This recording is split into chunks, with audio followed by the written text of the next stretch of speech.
investigación, Sociología de la Cultura del Departamento de Sociología de esta Casa de Estudios, de esta Unidad Azcapotzalco. Les doy la más cordial bienvenida. Estamos iniciando un momento de reflexión, de compartir, de tocar algo que nos está doliendo mucho, no nada más a nosotros como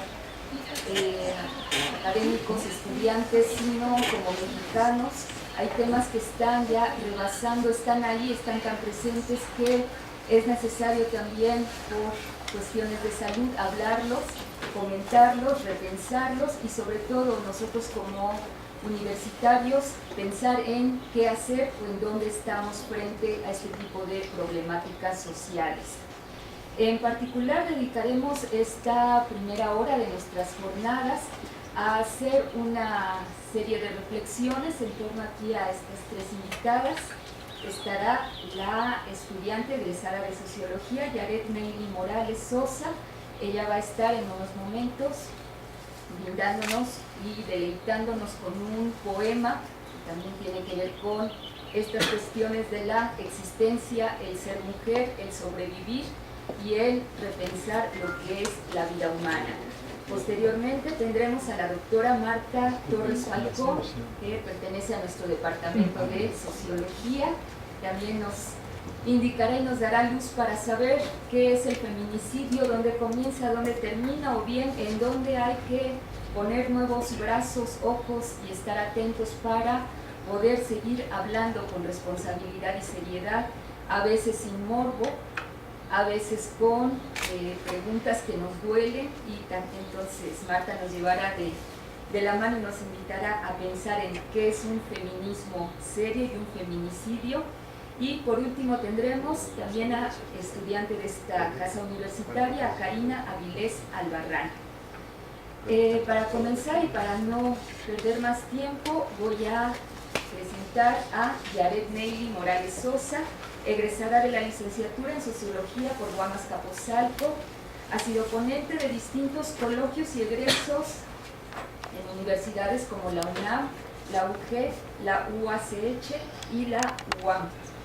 Su tema de estudio es la religión. En 2016 realiza una estancia de movilidad en la Universidad de El Salvador en Buenos Aires, Argentina, donde se especializó en materias como sociología de la religión y de la cultura. En 2017 impartió en 2 ocasiones el curso intertrimestral del fenómeno religioso a la sociología de Dios. Cuenta con publicaciones en el Colegio de México y la Red Mexicana de Estudios de los Movimientos Sociales. Actualmente es asistente de investigación del Grupo de Sociología de la Cultura de la UAM Azcapotzalco. Su línea de investigación son los fundamentalismos religiosos en México, las iglesias cristianas protestantes y la construcción de la identidad femenina dentro del universo evangélico. Pido un aplauso para recibir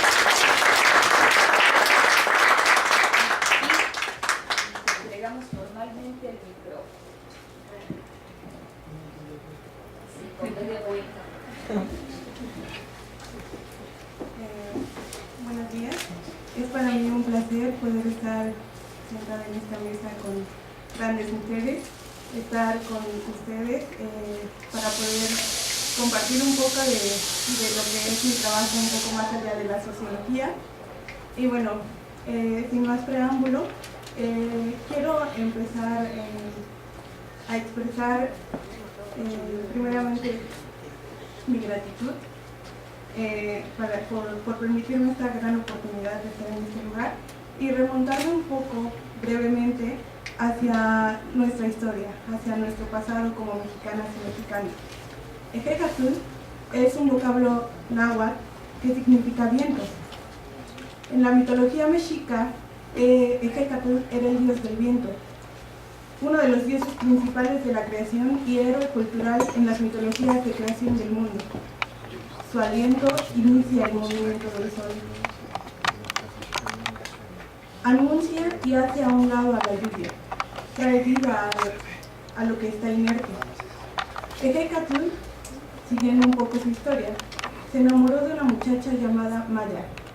posteriormente la conoceremos como la diosa del culto, y le dio a la humanidad la habilidad de amar para que ella pudiera corresponderle su pasión. Su amor fue simbolizado con un hermoso árbol, el cual crece en el lugar en el que llegó Ejecatl a la tierra. De raíces prehispánicas, Ejecatepec o Ecatepec, municipio homónimo, proviene justamente de este vocablo náhuatl, que traducido significa en el Cerro del Dios del Viento, ubicado en el Estado de México, y que sin duda alguna hoy tiene un punto especial en esta reunión. Es de suma relevancia contemplar que en el Cerro del Dios del Viento también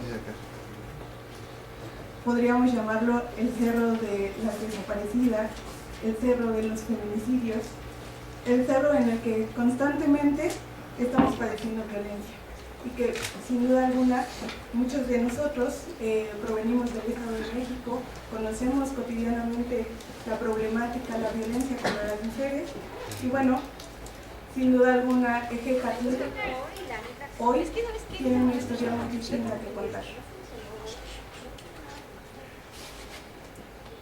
Ejecatl. En el Cerro del Dios del Viento, las palabras se las lleva nadie. Ejecatl sordo. Mayahuel murió penetrada y el Dios del Viento cayó. Ejecatl mudo. Los muertos no esperan noviembre en el cerro.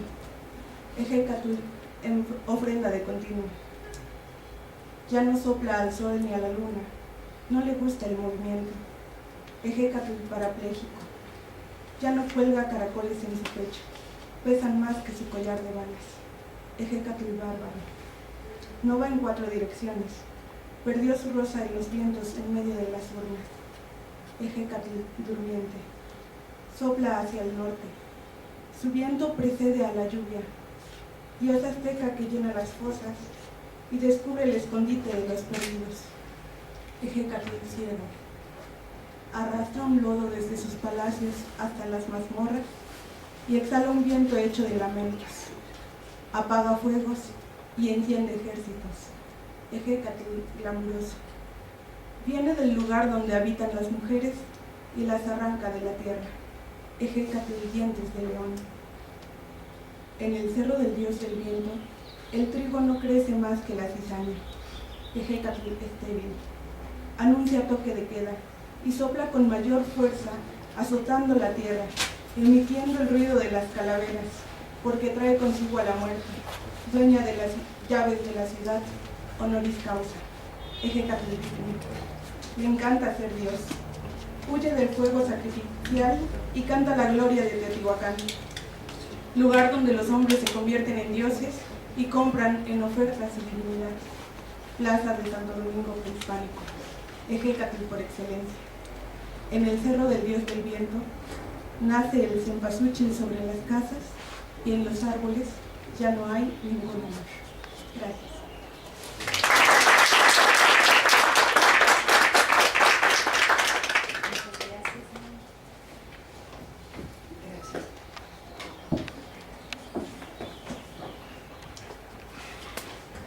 Es un honor escuchar siempre a Marta Torres. Siempre se aprende algo cuando está uno con ella, desde fumar un cigarro hasta asistir a sus conferencias. Siempre Marta nos deja algo, y hoy qué bueno que estamos compartiendo y que podamos llevarnos algo de esto, de esta emergencia nacional. Aprovecho también el espacio para invitarlos a las 12 del día con una guerrera, Frida Guerrera, viene a presentarnos su libro. Seguiremos hablando de esto, pero estamos abonando en pequeñas cosas, en pequeños sentimientos que hay que compartir, y que cada quien desde nuestra trinchera y cada quien desde donde podamos hablar, desde donde podamos abrir espacios, desde donde podamos ayudar a otro. Hay una frase que se está haciendo cada vez más popular: lo que le hagas a una mujer, nos lo haces a todas. Entonces creo que es también un buen momento para llevarnos alguna idea, algún sentimiento, alguna pregunta a los que son estudiantes suelten la pluma, abran la cabeza, lleguen a cosas tan cotidianas como estas, que son terminar con la vida de una mujer. Incluso en estas jornadas nuestro lema, morir en México por ser mujer, también es algo que esperamos se lo lleven para pensar, para digerirlo, para hacerlo más grande y sobre todo para dejar de cruzarnos de brazos. Y ahora sí, volviendo a quienes han andado estos caminos y a quienes saben de qué se trata terminar con la vida de una y muchas mujeres, le doy la palabra a la doctora Marta Valdivia. Antes me permito leer una nota biográfica. Marta Torres Falcón es profesora investigadora de la Universidad Autónoma Metropolitana Unidad Azcapotzalco, integrante del Sistema Nacional de Investigadores Nivel 2, licenciada en Derecho por la UNAM con estudios en Maestría en Política y Gobierno en la Universidad de Kent, Gran Bretaña, y doctora en Ciencias Sociales por la Universidad Autónoma Metropolitana Unidad Xochimilco.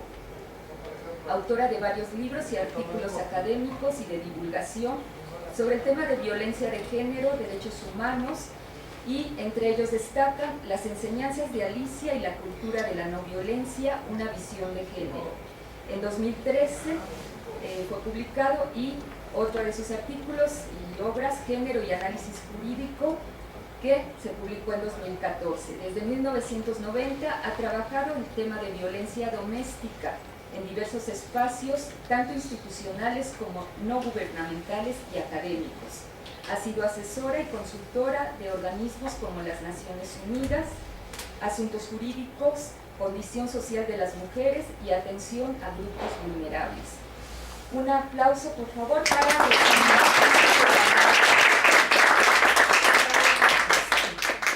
Muchas gracias por tan cálida presentación. Gracias por el aplauso. El problema es que si aplauden de entrada, pues damos por terminada la presentación. Muchas gracias. Gracias por el...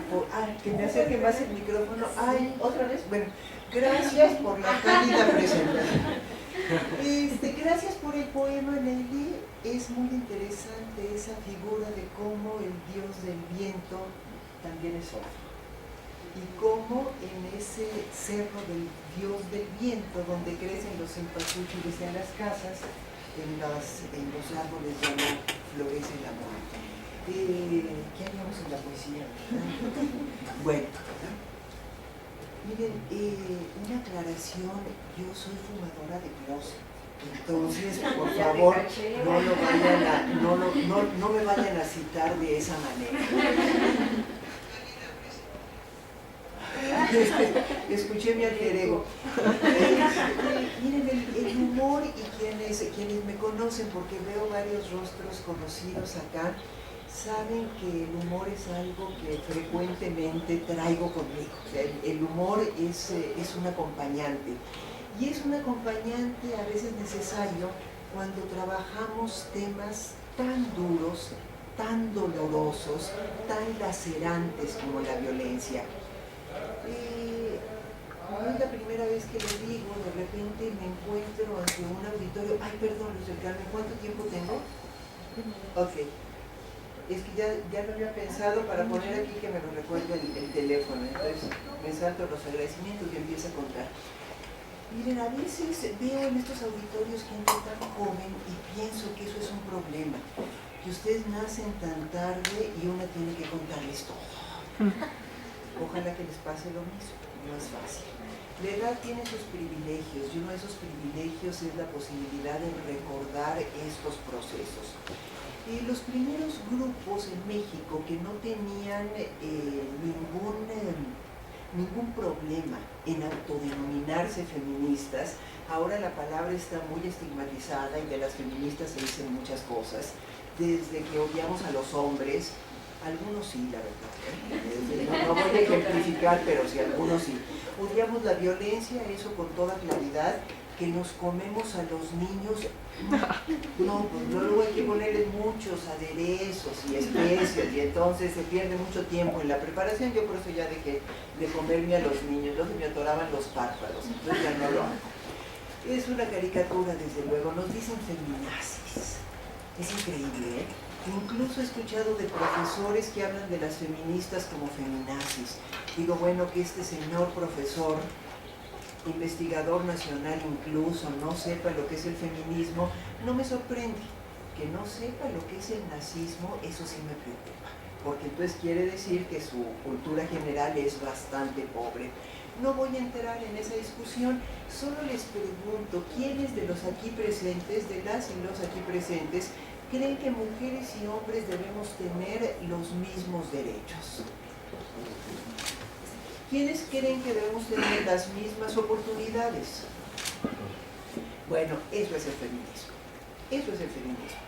Si no le quieren llamar feminista porque la palabra está muy estigmatizada, pues no usen la palabra, pero no olviden el tema de la igualdad. En eso consiste. Y si quieren llamarle silla, pues llámenle silla. Así si alguien les pregunta, ¿y tú eres feminista? No, yo soy silla, porque considero la igualdad. Bueno, estos grupos feministas tuvieron como eje de cohesión en México, en otros países los ejes de cohesión fueron distintos. En Chile, por ejemplo, fue el trabajo como un eje de cohesión. En Perú fueron las pobladoras, lo que aquí llamamos paracaidistas, la cuestión de la tierra. En Estados Unidos fue más la doble jornada, la sexualidad. En México, de manera no sorprendente, fue la violencia. Ya en los años 70 había pequeños grupos de mujeres organizadas denunciando la violencia que se cometía en contra de las mujeres como expresión paradigmática de la desigualdad. Uno de los primeros grupos fue CAMBA, el Centro de Apoyo a Mujeres Violadas, Asociación Civil. Lo de asociación civil ya fue posterior, cuando tuvimos que empezar a buscar formas organizativas para poder tener una buena interlocución con agentes gubernamentales y también con las agencias financiadoras. La Fundación Ford, por ejemplo, financió varios proyectos feministas. MacArthur también. Ashoka, la Fundación Ashoka con su programa de liderazgos. En esa época, les hablo en 1979. 1979 yo era estudiante universitaria. Y me acuerdo que conocía a Gamba, no sabía muy bien en qué consistía el grupo, ya después conocí un poco más de su trabajo. Las historias de violación me producían y me siguen produciendo después de tantos años un profundo horror. Y en esa época no sospechábamos ni remotamente la escalada de violencia que se avecinaba. Pensábamos más bien, no sé si con ingenuidad, con candor, con entusiasmo, con ilusión, con determinación, con enjundia, que estábamos iniciando una batalla en contra de la violencia de género y que en algún momento cosecharíamos esos frutos. ¿Qué es lo que ha sucedido? Les cuento a grandes rasgos. En los años 80 empezamos a trabajar sobre acoso y hostigamiento sexual, sin imaginar hasta dónde se extendería.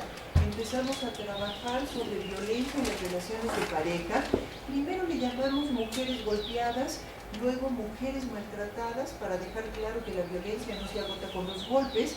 Después violencia doméstica, para poner énfasis en el espacio, en esa situación constreñida por cuatro paredes que hace que redefine la violencia a tal grado que se mezcla, aunque se nos ericen los pelos, se mezcla con el amor. Cómo el afecto y el maltrato coexisten en una relación en donde la pareja, ambos integrantes de la pareja, están claramente enganchados. Ya cuando esa necesidad fugitiva, diría la socióloga estadounidense Nancy Fraser, logró precisamente salir de la arena social para insertarse en las preocupaciones gubernamentales y en la agenda consecuente, entonces ya no se llamó violencia doméstica, ya no se habló de mujeres maltratadas, se llamó violencia familiar y el énfasis se colocó en la familia, no en las personas. No en los individuos, las y los individuos que tienen derechos que van por encima de cualquier grupo, aunque sea la familia. Y entonces con eso se le da un giro, no solamente un giro ideológico, se da un giro en las políticas públicas y en la atención. En 1994 apareció por primera vez la noticia de una mujer jovencita que había sido cruelmente asesinada. No era solamente el asesinato de una mujer. Perdón, se me olvida el micrófono. ¿Sí me escuchan, verdad? Sí. No era solamente el asesinato de una mujer. Después de este primer caso, 1994, casi 94 años, no, casi 24 años, fue a fines de 1994 y ya para fines de siglo, en los 6 años siguientes, había varios cientos de mujeres en Ciudad Juárez que habían pasado, no solo que habían tenido una muerte, no era solo una muerte, ni siquiera la muerte violenta. Era una secuencia delictiva que empezaba con el secuestro. Todas tenían en común, primero, que eran mujeres, segundo, que eran jóvenes, eran mujeres jóvenes, la mayoría de ellas trabajadoras en la industria maquiladora, en las fronteras, que era una industria relativamente reciente y que contrataba fundamentalmente mano de obra femenina. Algunas de ellas, no todas, eran migrantes.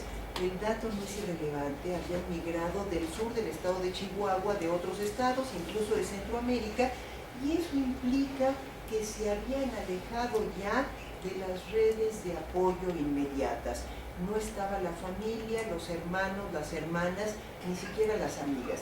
Tenían otra red, estaban insertas en otra red que tenía muchísima menos densidad en sus tejidos.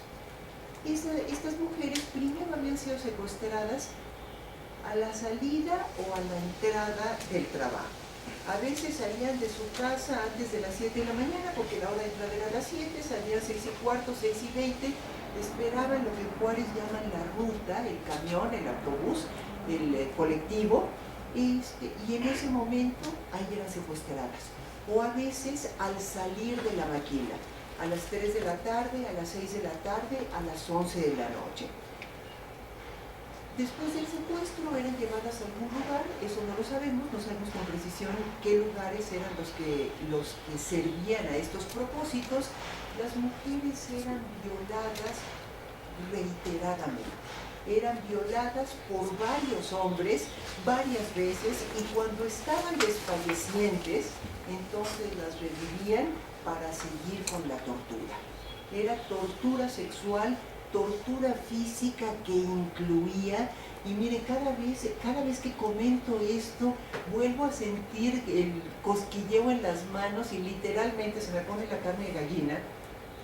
Una de las formas específicas en la que los asesinos dejaban su firma era cercenar un seno de las mujeres, atacarlas precisamente en su ser mujer. Y la violencia sexual continuaba de manera reiterada. Después de eso, las mujeres eran asesinadas, frecuentemente por asfixia, colocando una bolsa de plástico encima o ahorcándolas.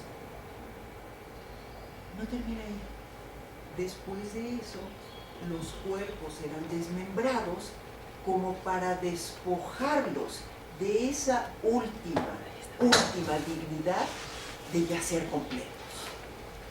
Y después de que los cuerpos eran desmembrados, eran arrojados a la vía pública en un juego macabro en el que los asesinos intercambiaban la ropa de las víctimas, y entonces se encontraban las extremidades, no sé, las piernas de una chica en Lote Bravo, los brazos en Lomas de Poleo. Esa chica de Lomas de Poleo traía la ropa de otra víctima, el suéter de otra víctima, la ropa interior de otra, etc. ¿Y qué indicaban estos asesinatos? Bueno, en primer lugar, que el continuum de la violencia de género puede llegar a niveles impensables. Empezamos con el hostigamiento, con el acoso en esta ciudad, sé que en muchas otras, pero hablo de esta porque es la que mejor conozco. En esta ciudad no hay una mujer, salvo la que nació en la mañana, ¿no? Y que todavía está ahí en el cunero, pues a lo mejor esa se salva. Pero no hay una mujer mayor de 12 años, 12 añitos, 12 primaveras, mayor de 12 años, que no sepa lo que es el hostigamiento. Hago una pausa a ver si hay alguien que me contradice. Con la ilusión que he pulido cuidadosamente, que me diga, no maestra, yo no sé de qué está hablando, qué es el hostigamiento. Las mujeres sabemos lo que es el acoso. Aprendemos, nadie nos enseñó, aprendemos en la batalla a lidiar con él. Aprendemos a ir en el metro cargando así los libros.